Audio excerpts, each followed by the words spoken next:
10 जुलै रोजी हॉटेल राजेश पंढरपूर येथे काही कथित खंडणी प्रकरण आणि विठ्ठल कारखान्याच्या बदनामीचं जे काही प्रकरण समोर आलं त्या संदर्भानं उत्तर देण्यासाठी आज ही पत्रकार परिषद जाहीर केली होती। हे प्रकरण म्हणजे फक्त आणि फक्त सभासदांचा, शेतकऱ्यांचा, कामगारांचा आवाज दडपण्याचं काम होतं। सामान्य शेतकऱ्यांची प्रश्न विचारण्याची जी कुवत आहे, ताकद आहे, ती मोडीत काढण्याचा हा प्रयत्न होता।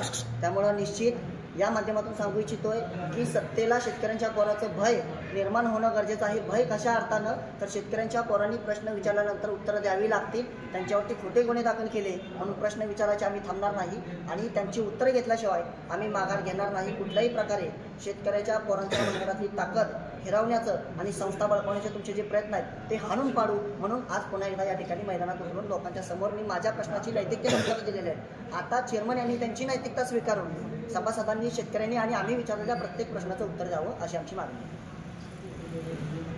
आरोप कोणकोणते करताय कारखान्याबद्दल? एक, कारखान्यामध्ये 347 कोटी रुपयांचा जो काही आर्थिक सहकार्य NCDC करून राज्य शासनाच्या हमीवरून कारखान्याला मिळालं, त्या 347 कोटी रुपयांचं झालं काय हा पहिला प्रश्न वारंवार विचारतोय। कामगारांच्या थकीत राहिलेल्या देण्याच्या विषयी आमचा प्रश्न आजही तोच आहे की कधी पैसे देणार। तिसरी सगळ्यात महत्त्वाची गोष्ट आहे, कोट्यावधी रुपयांचा अपहार हा बोगस ऊस गाळपाच्या माध्यमातून झाला। त्याच्यातील मुख्य आरोपीवरती आजही कुठल्याही प्रकारची कारवाई केली गेली नाही। कारखाना प्रशासनानं तो प्रकार दाबण्याचा प्रयत्न केला, कारण त्याच्यामध्ये चेअरमन यांच्या जवळचाच व्यक्ती निकटवर्तीय सहभागी असल्यामुळं हे प्रकरण दडपण्यात आलं। चौथा आमचा आरोप असा आहे, कारखान्यामध्ये यांचे जवळचे नातेवाईक भरती करून त्यांना लाखो रुपयांच्या खैराती वाटण्यासारख्या पगार दिलेल्या आहेत आणि ज्या सभासदांच्या पैशावरती ही संस्था कोट्यावधी रुपयांची संस्था उभारली, त्या सभासदाची पोरं आज वेट बिघाडण्यासाठी 8,000 रुपयांमध्ये राबवून घेतली जात आहेत, त्याचं उत्तर दिलं पाहिजे।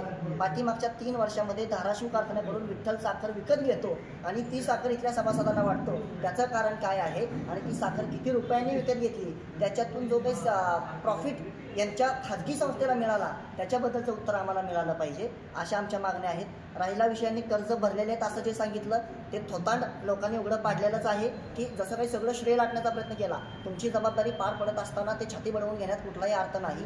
ती तुमची जबाबदारी आहे, कर्तव्य आहे, कर्ज भरलंच पाहिजे आणि ते तुम्हाला भरायलाच लावू हा आमचा सभासदांचा स्टँड आहे, भूमिका आहे। परंतु हे करत असताना काही वाहन वाहतूकदार असतील, सभासद असतील, त्यांच्या ठेवीमधून बँकांनी कर्ज खात्यामध्ये पैसे परस्पर वर्ग करून घेतलेले आहेत। ते वर्ग केलेले पैसे कशा पद्धतीनं या सभासदांना, या वाहतूकदारांना परत देण्यात येतील याच्या संदर्भातली चेअरमन यांची भूमिका सांगण्यात यावी। आणि एक शेवटचं सांगतो, मला ज्यावेळी उपोषणापासून थांबवण्यासाठी दमदाटी केली गेली, धमकावलं गेलं, आमिषं दाखवली गेली, पण मी विकला गेलो नाही म्हणून माझ्यावरती ही गुन्हा दाखल करून मला बदनाम करण्याचं षडयंत्र रचलं गेलं, त्यावेळी चेअरमन यांनी एक वाक्य वापरलं की या कामगारांना कोर्टातून पैसे घ्यायला जाऊ द्या, श्रद्धांजली वाहिल्याशिवाय कामगारांना 1 रुपया मिळू देत नाही। आणि हे वाक्य फक्त माझ्यापाशीच नाही तर साखर आयुक्तांसमोरची बैठक झाली त्यावेळी सुद्धा त्यांनी उच्चारलेला। त्यामुळे ज्या कामगारांच्या भरोशावरती, ज्या कामगारांच्या ताकदीवरती आपण सत्ता मिळवली, आज त्या कामगारांना श्रद्धांजली वाहण्याची भाषा तुम्ही करताय, हे नैतिकतेला धरून नाही।